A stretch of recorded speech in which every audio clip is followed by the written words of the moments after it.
Hi, I'm Jan Doyle. I'm so glad you're able to join this show, Wyse Talk. We have an outstanding guest today.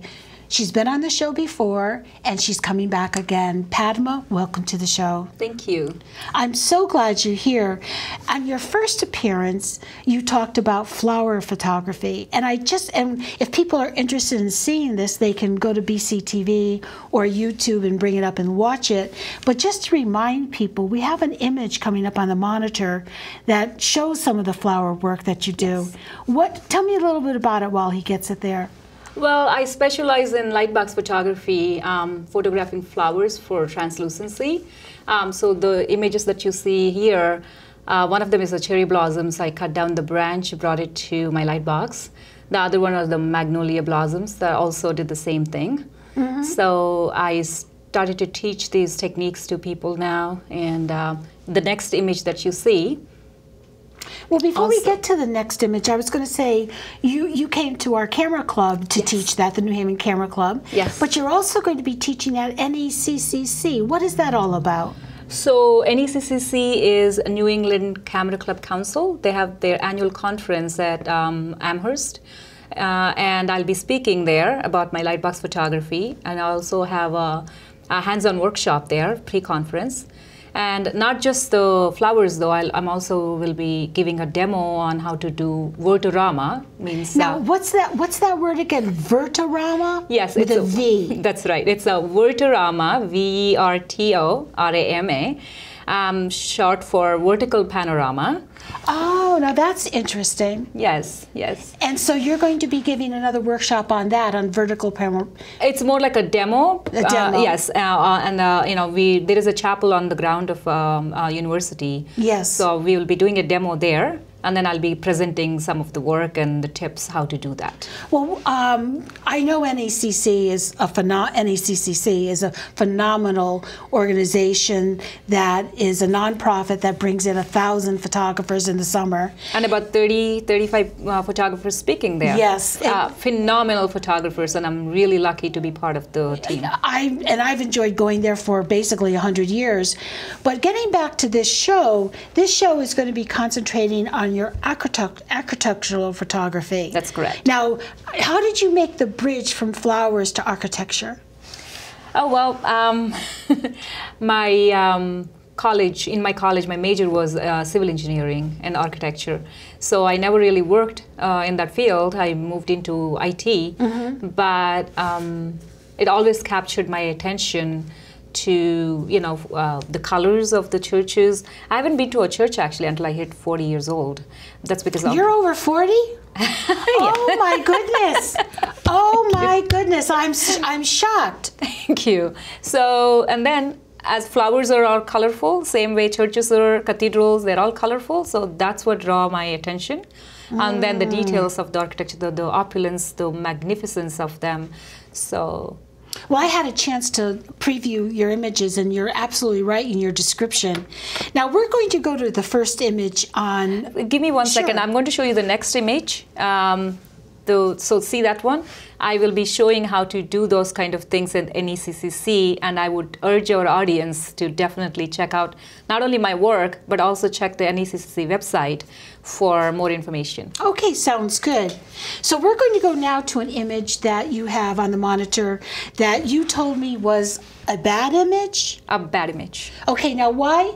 That's not the image. That's the image. That's a bad image? That's a bad image. Oh, you lie like a rug. I will explain it to you. So this is my first church I've been to. We were on vacation with my kids. This is Notre Dame Basilica in Montreal. I was ecstatic when I took the pictures because on the back of my camera, everything looked so perfect. And I go home, and if you see closely, the altar, it's kind of blurry. I was devastated because I had to drive again for 7-8 hours to take the similar picture, right? Padma, let's just hold up here a minute. Okay. Okay, I'm looking at your altar there on the it is not blurry, or I need new glasses, although I am going to get some new glasses. And to me, when we were talking and you said you had a bad image, I think this is gorgeous. I think that, so what don't you like? You don't like the blurry altar? What else don't you like? And it's not blurry, but go ahead. Well, it is blurry in the middle. That's one problem. See, when you go from flowers to architecture, in flowers you want everything blurry except for 1 or 2 spots. Compared to churches, architectural, you want pretty much everything sharp in the kind of images that I'm planning to do. So that is, I'm sorry to say that, okay, that's one problem, and there are some blue blown out lights in there. Which, oh, God. Oh, my God. You know, I would have been proud if that was my image, and I would have shown that to everybody with joy in my heart. Okay. Thank you so much. You're a perfectionist. I didn't see it from that point of view. So then you thought that was no one else thinks, that was a bad image, so you went and studied about this. Yes, I have a very obsessive personality, that if I don't get something right, and I cannot sleep much until I actually have to get it right. So I started going to churches, taking pictures, trying to improve by myself. The next picture that you see is from Jersey City. That church doesn't stand anymore. It's St. Bridget's. So I thought I did okay in this, but I thought I can do better. The symmetry and all is okay, but I thought I could do better. So again, Google was my friend. I went online. I started looking everywhere how to be better at it. I came across this fantastic photographer called Klaus Hermann. He's from Germany. And this is back in 2013. Klaus Hermann? Yes. Okay. And he has done a ton of Wörtheramas by that time all over Germany, because he's from Germany, and he went to Rome. And then he wrote a book called How to Photograph Wörtheramas. And I bought the book, and that was, again, 2013. For 2 years, I kept trying. I read the book 5-10 times. Couldn't do that. I couldn't stitch it. Nothing. What do you mean you couldn't stitch it? So there is a lot to a Wörtherama. Okay, so you have to take 7 frames going from here up, top, up like this, and all the way back to the organ or back entrance. So once you take those pictures, you have to process them into Lightroom, and then you have to stitch them to make one shot out of all the 7 or 8 vertical images, just like you do panorama, regular panorama. Could you do it in Photoshop? Yes, you can do it in Photoshop, but what happens is when you're in a landscape outside, when you have a lot of distance between the camera and the subject, generally the errors are not very much pronounced. But when you're in a closed space, there's not that much distance between you and the subject. All these columns, when it is stitching, they're like some errors that it doesn't stitch properly. I see. So it keeps giving you errors. Plus, I had a a computer that's slow. So I start stitching, and I have to go get a coffee by the time I come back. If I'm lucky, it would stitch. If I'm unlucky, it would just freeze. So for 2 years, I went to a lot of churches, and then I shot, but then I couldn't produce a good image. So meanwhile, I joined Trey Ratcliffe's Arcanum photography school. Klaus Hermann happened to be the mentor, and he sent me the invitation to study under him. Talk about luck. Wow. So I mentored under him for 6 months, and then he taught me the secrets. So even though I had the book, but he gave me the secrets, and meanwhile I accumulated enough money to go buy myself a gaming computer just for this, if you can believe it, $5,000, and a big monitor. Why do you say a gaming computer? Because gaming computer has all kinds of bells and whistles: the memory, extra graphics card, powerful processor, and all that. Yeah. So I got that, and then that was 2015. My first, the next image will show you my first vertical panorama that I stitched. That's from St. Paul, St. Peter in Philadelphia. So there is a little story behind that. This was my birthday, January 14th, and my son asked me, what do you need, my older son? And I said, well, I don't need anything, but I need you to drive me to this cathedral. Mind you, I am not a Christian. He said, do you want to go to a church on your birthday? I said, yes. So he took me there.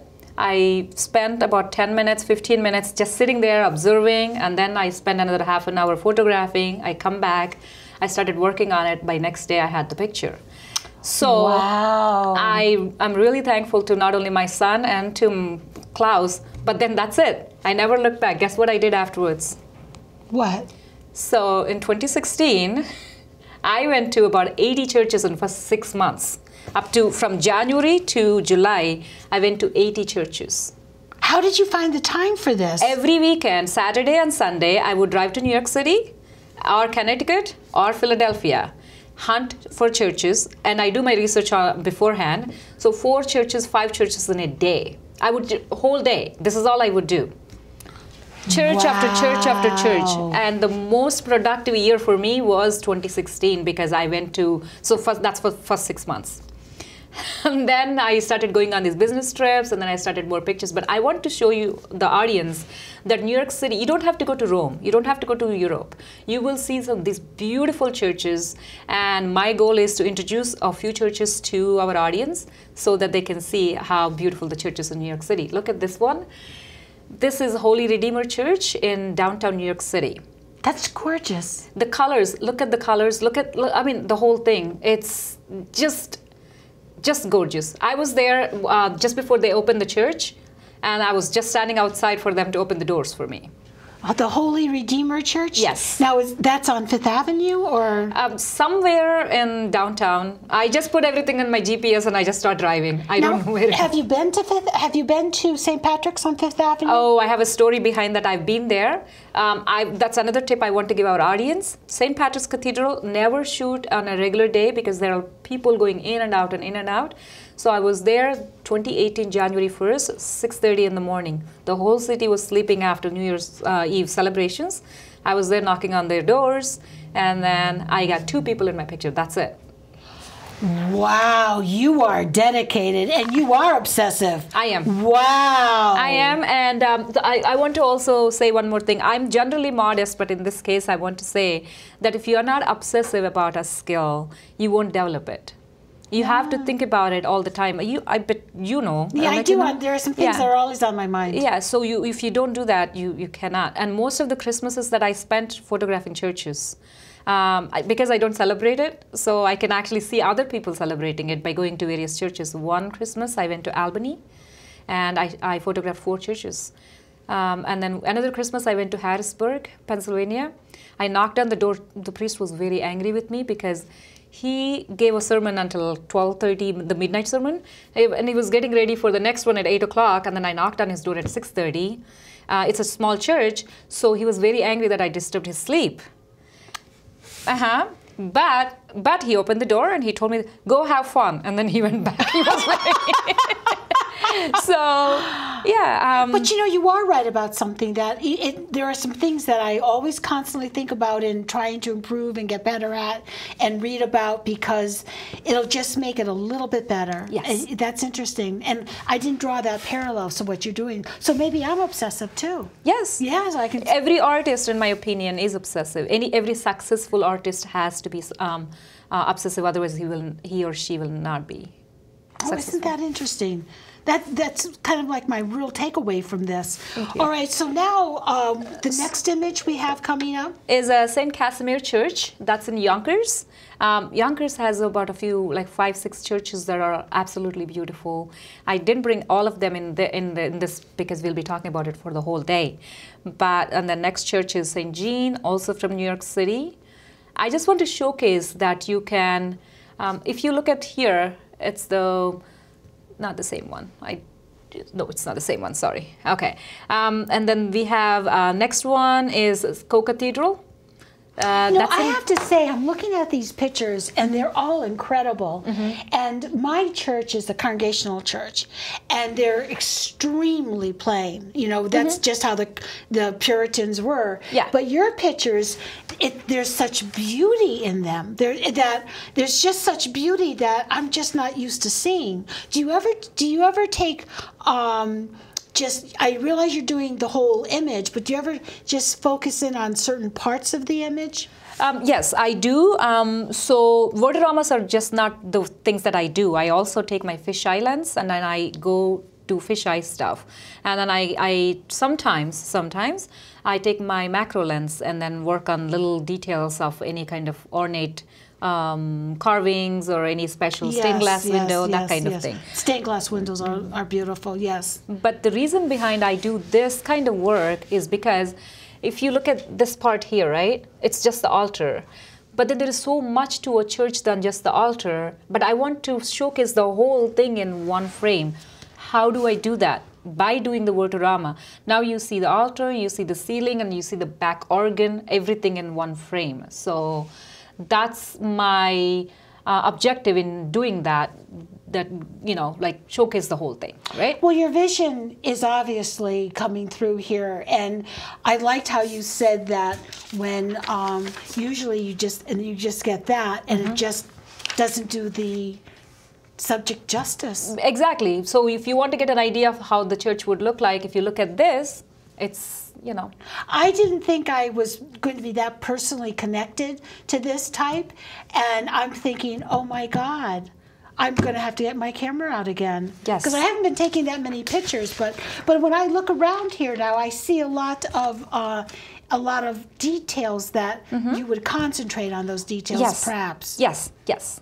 Very nice, very nice. So this is a church, actually co-cathedral of Brooklyn. And they just renovated it about 4 or 5 years ago, and this is about 2 years ago that I took this picture. But look at all the colors and the combinations. Most of the churches that I go to are old, but this has this new look to it, like sparkly kind of look to it. So yes, the same one on the screen right there. It's on the monitor, yes. So next. Next, we'll do the next image. Yeah. So now, New York City is not the only place that I go to, right? I also go to a lot of nearby areas like Connecticut. And you see that on the screen. Now I also have this here in the print. If you see, this is one of the most beautiful cathedrals I've been to, and this is in Hartford, Connecticut. Yes. St. Joseph's Cathedral.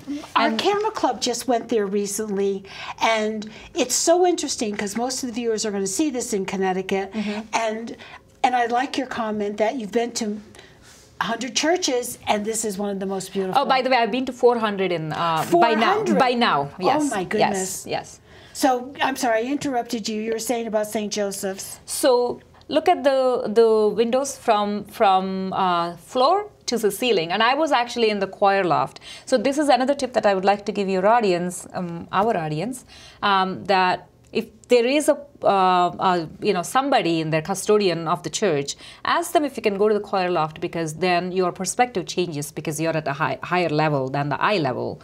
So try to take pictures from every possible angle. You never know what you like, you don't like, but you might not go to that location again and again, so this is the time to go. Yes, now, yes, that's good advice. Right, and also not just concentrate on the whole image, but I went very close and look at this ornate, the altar. That altar has amazing work. So I took shots of that with a 70-200 lens. Went very close and took some images of that. So when you're at a church, try to take your time exploring everything. I would say that first, when you go to the church, sit down and try to take in the atmosphere and close your eyes, because sometimes what happens is you take in, when you close your eyes, and you're memorializing that. And then when you're in front of your computer and when you're trying to process, you can bring it back. I call it a visual library. Oh, that's interesting. Not my term, but I use it liberally. Visual library is where you build up, just like your library of books, you build up your visuals. And then every now and then you're going to bring it back of your mind to front of your mind. And then you can use that vision to achieve what you want to do in post-processing. Okay, that sounds good. All right, we have another image coming on the monitor. Yes. And that's St. Mary's. And this is also in Connecticut. I forgot the name of the town, but again, look at the ceiling, look at the details. This is what I want to portray. When people see my images, I want them to say, oh, I want to get in my car and drive to that location. I want to see the church. It's gorgeous. That's my objective. It's gorgeous. Thank you. And so the next image will be coming up? Okay, so this is in Bronx, and people tell me not to go to Bronx by myself, not to park my car there unattended. I don't care. I just... You just go. I just go. You didn't have anybody with you? Nope. Wow. So I went there. Again, it was one of the beautiful churches. Well, see, I say that about every church that I go to. One of the most beautiful churches. And I think if churches have hearts and voices, probably they say, no, make up your mind. It is beautiful. Yes. It is gorgeous. It is beautiful. One of the most beautiful.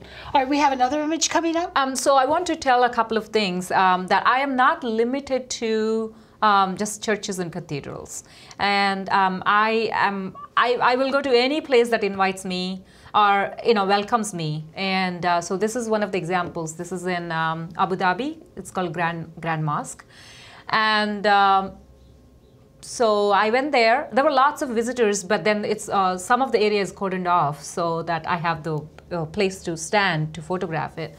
40,000 people can sit in there. Yes.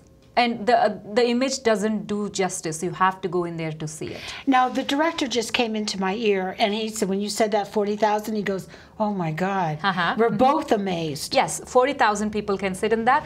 And you can spend a whole day just to go for the ornate details of the place. Because, I believe it. And they have a golden leaf, the gold leaf they call it. Yeah, those carvings, I mean, they're rich, as you know. And they wanted to show their richness.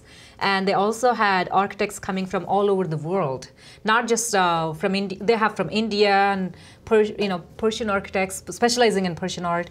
Not just them, like they got architects from America and everywhere else too. These are incredible. Yeah, so absolutely. Now the next image I want to show you. I think that's just beautiful. I just went there 2 weeks ago. This is a Hindu temple. This is my first Hindu temple. A lot of people ask me, oh, you do all these churches and everything, but what about Hindu temples? But the problem is Hindu temples have this rule that, you cannot photograph inside. So I had to stand at the entrance for this, and I used tilt shift lens, and that's why you see straight lines rather than distortions in it. So this is a 4-frame vertical panorama that I did. But the only thing is I couldn't go inside. I had to stay at the entrance, shoot inside, but not go all the way inside. Now, if you don't have a tilt shift lens, you're not going to get an image like that. Straight lines. Straight lines. So at this time, I want to talk a couple of things about what equipment that I use, just in case for users, audience. I use Canon 6D. I started out with. That's a full frame camera. And then I graduated to Sony a7S2 and Sony a7R3. And there is a reason behind that. Because most of the churches, cathedrals, museums that I go to, they don't allow tripods. And so then I don't want to lose the ability to shoot because of that restriction. And these two cameras allow me to shoot at higher ISOs. Could you repeat those cameras again? Sony what? Sony a7S as in Sam. Sony S7 Sam. Sony a7S2. Okay, and the other one? Sony a7R3. Okay, because I know prior to the show I was talking with Rob, and he was talking about video cameras. Do they also do video? They also do video. Unfortunately, I'm not into videos very much. Okay. But we'll still let you talk. But S2 actually is pretty good because it's only 12 megapixels, so it creates smaller files, and it's fantastic for night photography, astrophotography, all kinds. It's all rounder. Really? And because it's 12 megapixels, I have a special affection towards that because my end file is not more than like 2 gigabytes. When I shoot with a Sony a7R3, my end file usually goes beyond 4 gigabytes because of all the stitching and the layers and all that. So, and then my lenses I use very, very wide angle lenses like Sony 12-24 and Canon 14mm lens. And then I use Sigma fisheye lens. And then I have a Canon 24mm tilt shift lens. So these are my basic equipment that I carry with me. So when you travel, you have a lot of equipment you take with you. Yes, I do. But when I'm hand holding though, I have 2 cameras, 2 lenses on them, and 1 extra lens. That's it. Okay, so my director just told me we have about 3 minutes left. So, okay. So I just want to show you the next 3 pictures. Like I said, I'm not limited to only the sacred places. So this is Library of Congress in DC. Again, it's a handheld shot. You cannot take a tripod in there. And the next one is Natural History Museum in London. We were there at 7:30. I think the museum opened at 9. So we wanted to beat the crowds as much as we can. I had a friend who actually took me there. And this is, in my opinion, one of the best images that I have seen of Natural History Museum because of the water drama. I love that. And the next one is the Oculus. I think your audience know about Oculus. Yes, in New York. Yeah. So I was there about 2 days or 3 days after it opened, and that's why you see pretty much everything is empty. And we were there at 6:30 in the morning, and there were no stores and kiosks built at the time. I literally had to sit on the floor because they don't let me use the tripod, and then, you know, I sit anywhere. You know, I don't mind. So. That's amazing. That's a beautiful, beautiful image. So I want to just make sure that we get in your contact information if anybody would like to talk to you about, if they have any questions and whatnot. So your contact information is going to be coming up on the monitor. Yeah. But I understand you give workshops besides NECCC. Yes. So I will be speaking at Floragraphers Conference. Florographer means flower photographer. There is a group on Facebook, very active group, 6,000 members on it. So they do annual Spell conference. Spell that. So it's PHLORAGRAPHY, Florography. And it's a Facebook page. It's a Facebook group, but then they have like 6,000 flower photographers from all over the world. Wow. And so I'll be speaking there in Asheville, North Carolina. There will be 7 other photographers with me to teach.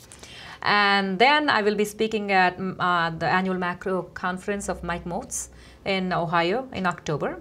He's phenomenal. Yes, yes. And my website is padmasworld.com, and then I have all that information on my website. But other than that, I'm part of a meetup group, one of the 3 organizers. It's called Adventures in Photography. And we do that in New York, New Jersey, Connecticut, up to New England, like up to Massachusetts. Well, you would be phenomenal to study with because the work, I've seen a lot of photos in my day, but your work is stunning, absolutely stunning. Thank you. You must have won awards with this. Well, I'm not into entering contests or something, but whenever I enter the contest, I do very well. At this point, I'm getting into judging, so I don't think I'll be competing a lot. But I was published. I got a few awards for my flower pictures, and then also this got published in one of the architectural magazines and such. So. Oh, that's interesting. But yeah, right now I'm very busy giving workshops in Lightbox photography, and you have a day job. And I have a day job. Unbelievable. Well, Padma, thank you so much for coming in today. Your work is absolutely phenomenal. Thank you. Absolutely phenomenal. I just want to give one tip to the audience again, that when you go to a church or a temple or anywhere, synagogue or a mosque, I just want you to respect the culture, the etiquette, and the rules, so that you won't be thrown out of the facility. And ruin it for the next photographer. Plus respect everything that, you know. And I think, bear in mind, other people will be coming after you. Exactly. So thank you so much. If you have any questions, you can contact me at jmdt@comcast.net. You can contact us here at BCTV, or you can always contact Padma on her website. And what is your website again? www.padmasworld, Padma's World. It is your world. It is my world. It is your world. Yes. There's a great, great, great website. Thank you. Thank you so much for coming.